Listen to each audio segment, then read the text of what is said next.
everyone, and welcome back to my channel. So this is my Work in Progress Wednesday series, and we are working through a Dresden quilt. So we're all the way up to basting the quilt together. The quilt top is all the way finished, and now we just have to put all the layers together. So I'm going to show you how I like to baste my quilts in this tutorial. So let me show you what all you will need.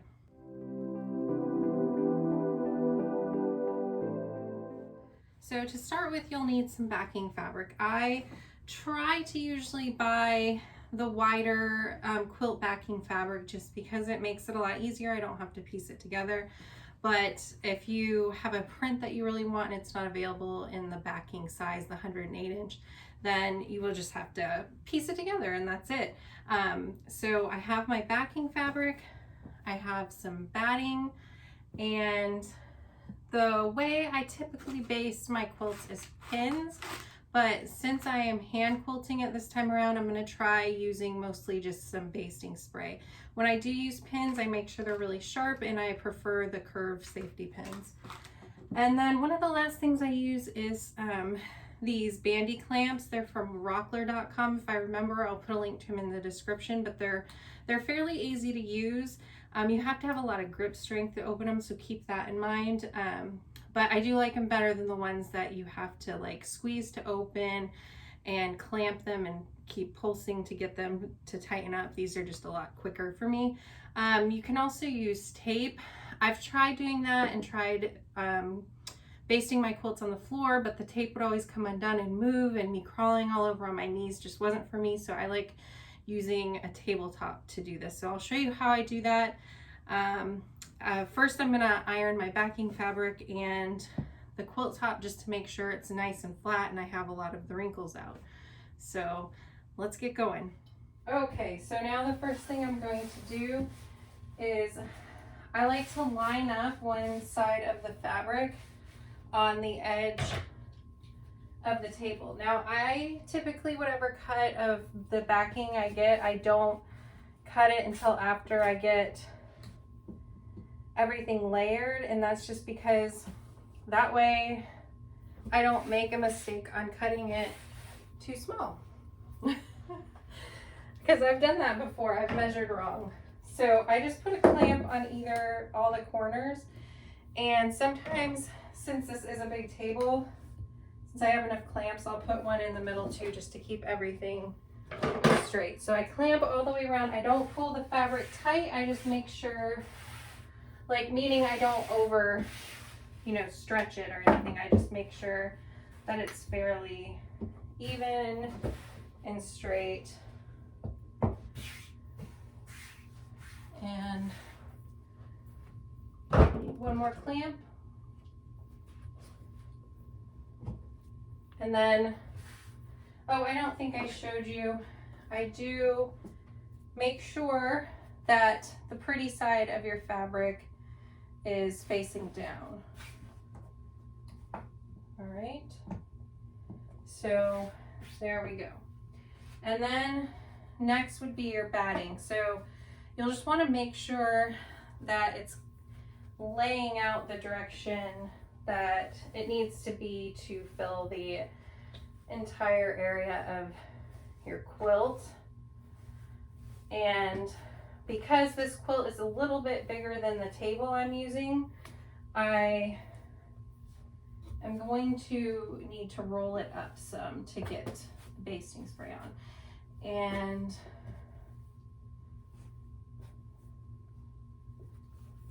getting this laid out, I usually use an all cotton batting, but I've found that it seems really, really heavy. All my quilts have been so heavy and it's so hot in Texas, so I thought I'd try something else.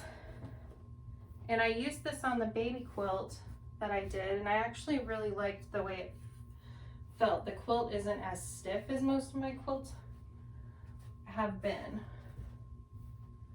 Okay, so it looks like everything for my quilt will be covered. So what I do now is I'm going to have to move the entire quilt after I get this whole area done. So I only clamp these sides down for now.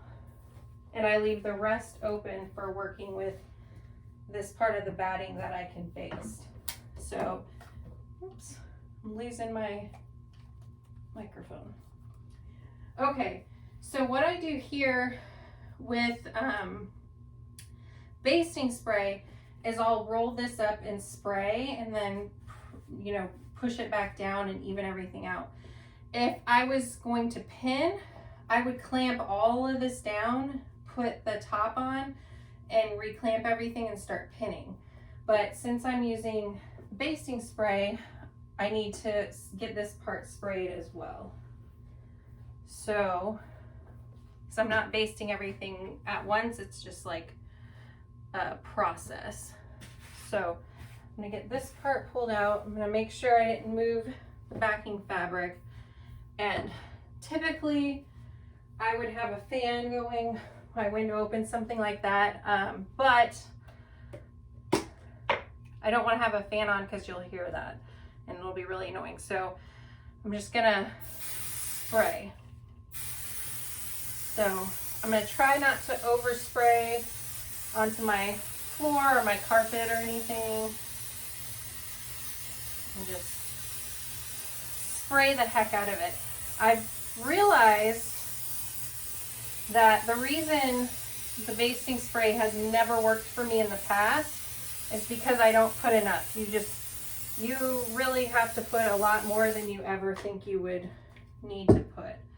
So now I'm just gonna kind of roll this back out, and I'm gonna have to work in sections because I can't reach all the way across. So I'm gonna get some of it pushed out, come and then do the same. Just kind of make sure it's all laying nicely. The nice thing is if you see if you're getting a wrinkle or anything like that, you can kind of go in and work it out.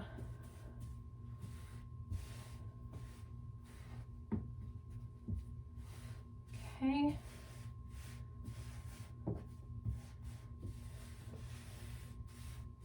So everything looks good. I don't feel any wrinkles anywhere. So I'm gonna move this over here so I can clamp the batting as well. And same there and here. And then I'll unclamp the batting at this end and on this side, and I'm gonna roll it up and kind of do the same thing over here. I'm gonna get the batting rolled up to where it was sprayed before and work the rest of the table. And then I will put the top on and do the same thing.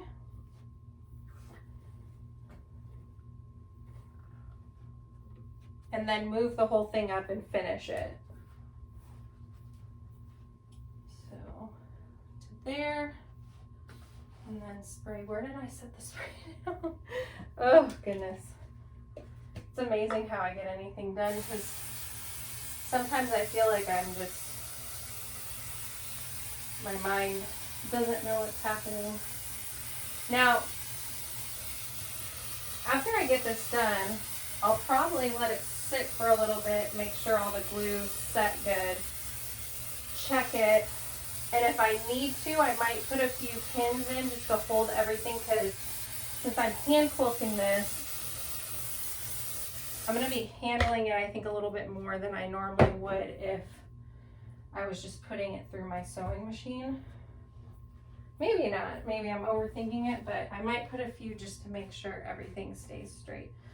This would be easier to do if I had one of my kids rolling out the other side, but I don't really think they want to be on video.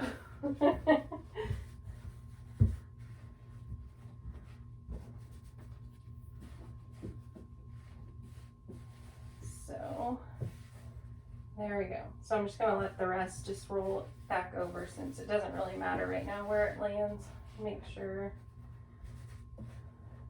Okay, everything feels good. I'm gonna make sure it's all patted down well. It's all stuck, gets stuck to the glue. Okay, so the top, we're kind of gonna do the same way.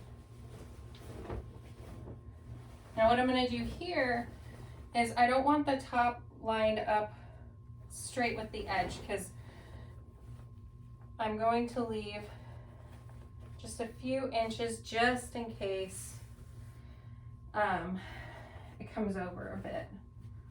Same with the top. I want to leave a little bit of room. Now this is kind of easy to do because the backing isn't directional, you know. If you have it a directional fabric that you really want to make sure all the lines or the plaid is straight on the back, you'll want to line it up a little bit more carefully. But with this one, it's not really that big of a deal if the backing isn't perfectly straight on the back of this quilt, because there's not a direction to the fabric, which is typically why I use a lot of just solid backgrounds on my quilts. Okay, so now you see that the only place I'm really going to be able to put clamps and hold the quilt top in place is on the sides over here. Now I'm going to do the same thing. I'm going to roll the quilt up as far as I can to the center of the table and then spray and roll it out.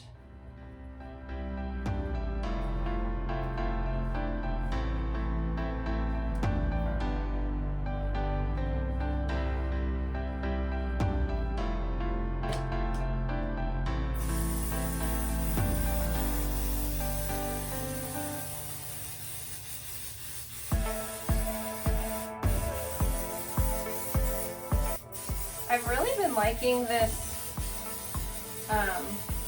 basting spray. I usually use just the June Taylor was what I thought, because I can just get it at Walmart and I don't have to make a special, you know, trip to a quilting store or anything like that to get it. But if you watched my video about the walking foot quilting, they used this 505 and said it worked the best. And I'd say one thing I really like about it is that it doesn't smell really strong like the June Taylor one.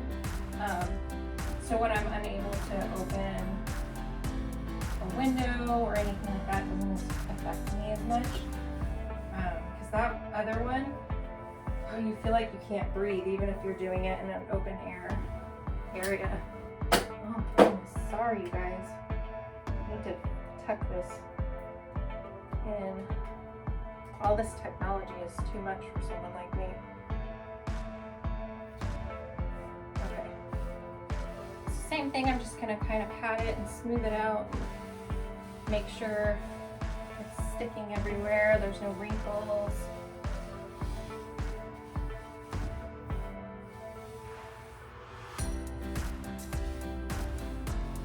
So I've been trying to decide how I want to quilt this, and I can't think of a pattern because that always makes me the most nervous. Is like the quilting you do, sometimes you really don't want it to take away from the quilt, and sometimes you really want the quilt design to be a major part of the quilt, and I just can't decide which way I want to go with that. Do I want it to really, really stand out, or do I want it to, you know, not be a major part of the design? I think for sure I want to do swirls in the center of the Dresden circles, because I think that'll, the Dresden plates, because I think that'll look really pretty. But as for everything else,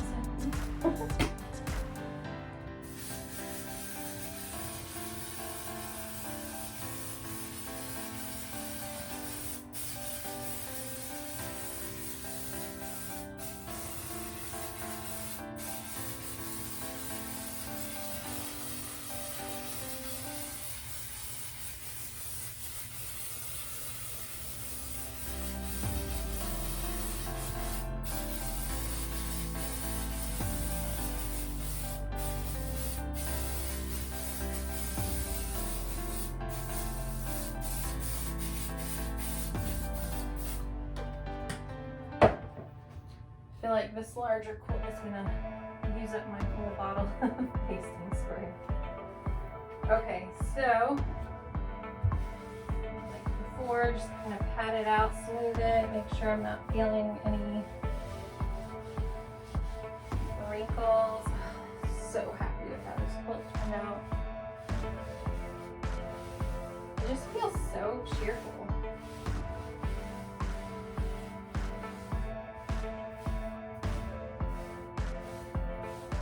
Okay, so I'm going to take all of the clamps off. I'm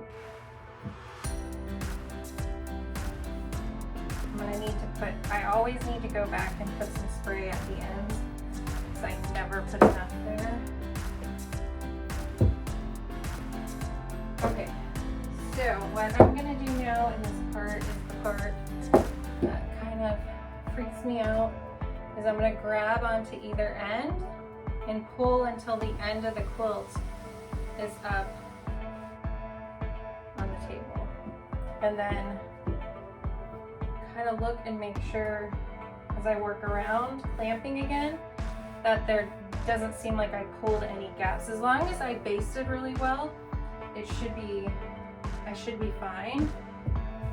But just want to make sure everything's straight. And then at this point, because I don't need to attach all this batting down here onto the quilt, I'll cut off the excess on this side, and then after I'm finished doing everything, I'll cut off the excess on the other side.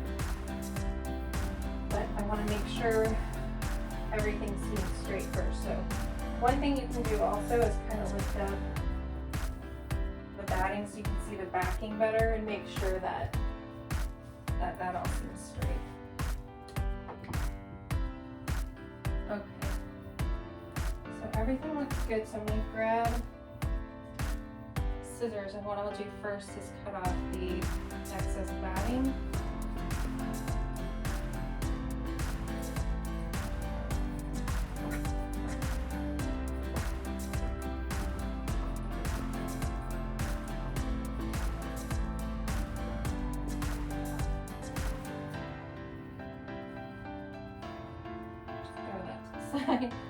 And then I'm going to cut this excess backing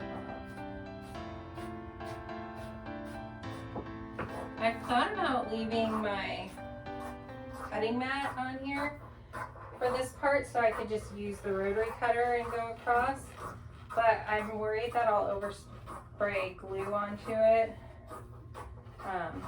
So it just hasn't been worth it, even though it would make my cut a little bit more even and then save me some extra backing fabric. But sometimes little things like that just aren't worth it. Aren't worth ruining a whole cutting mat over. I suppose you could probably clean it, but put this over here. So remember, we don't have our batting on this side attached down. I don't think we'll have to fold up too far, but first we'll want to fold up. Why did I knew it and I clamped it there anyway. But we'll need to fold up the batting as well first. And yeah, it wasn't far at all that we had to go to get to where we need to put some basting spray down.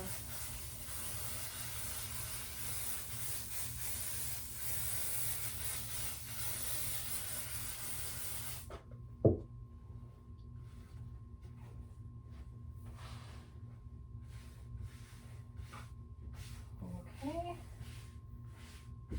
And then now we'll just do the same with the quilt top.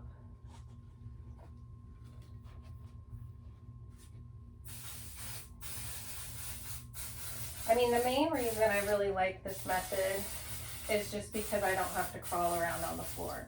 But I do, running out of spray. I think I'll just have enough. But one of the main reasons I really like this method is it just saves my knees crawling around on the floor.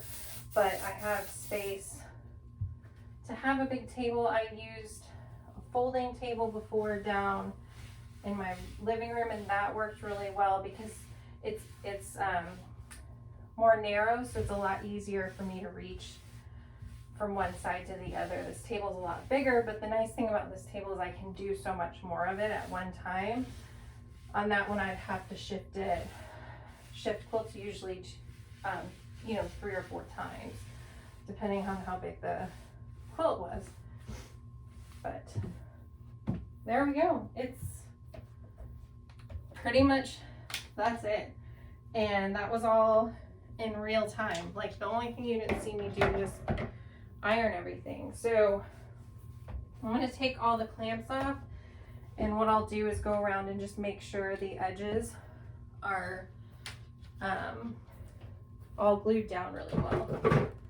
So just see how I usually don't get right up to it, and I may not have enough in here, but especially the corners, you really want to make sure those are good and basted.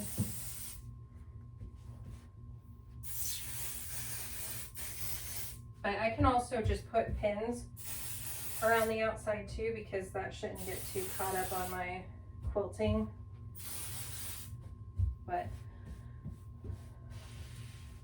otherwise, I think pretty close to being done. So if you have any ideas on quilting stuff I should look at for design for how I should hand quilt this, I would love your thoughts. The only thing I've thought for sure is that I want to do some sort of swirl in here.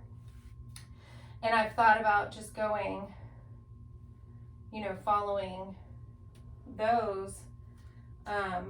But as for the background, I don't know if I want to do so much, or if I just want to do a little bit of stitching inside of the blades and then mimic it along the outside, and that just be all it is, along with the swirl and following the sashing. I don't know. I think I'm tapped out. But I really appreciate you guys watching, and let me know what you thought of how I based the quilt. If you have a better idea, if you have a method you really like, I'd love to hear it, because right now this is what I like using, and if there's something easier, I would love to know, because I'm all about doing stuff in a smarter and manner that saves me time and stress. So let me know. But thanks for watching. Next week I'll show you how I'm starting to quilt this quilt and what I've decided on, and be nearing the end. I'm gonna, after that, I'll just be sharing updates on my quilting and then binding when I get all the quilting finished, which might take me a while since I'm gonna do it by hand and haven't done that in a really long time. But I think we got it good now, you guys. So thanks for watching, and I'll see you guys next time. Bye.